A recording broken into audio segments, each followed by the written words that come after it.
Good morning! Andito po ako ngayon sa Townhouse 44 ni Citrus Heights. Citrus Heights is located at Sariaya, Quezon Province. So ito po yung kanyang actual ver-type turnover. So yan, kung napapansin nyo po dito sa unit is wala po siyang ceiling, hindi po siya painted, and wala po siyang mga partitions. So ito po yung kanyang, ito po yung actual na makikita nyo sa unit. Ganyan po yung kanyang bintana and yung door. Sa kanyang CR po, kung mapapansin nyo, is naka half tiles na po siya. Then, yan, may bintana din po yan.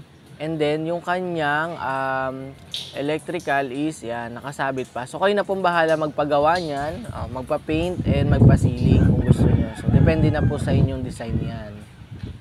And then, ayan, Citrus Heights po pala is located siya sa Sariaya, Quezon Province. So, nasa main road lang din po siya, near highway. So, ipapakita ko naman po sa inyo yung bandang likuran na kung saan meron po kayong extra 2 meters para sa inyong service area.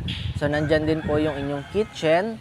Ayan, kung mapapansin nyo, pwede nyo pong ilagay sa loob or sa labas yung inyong kitchen. So, depende talaga sa inyo.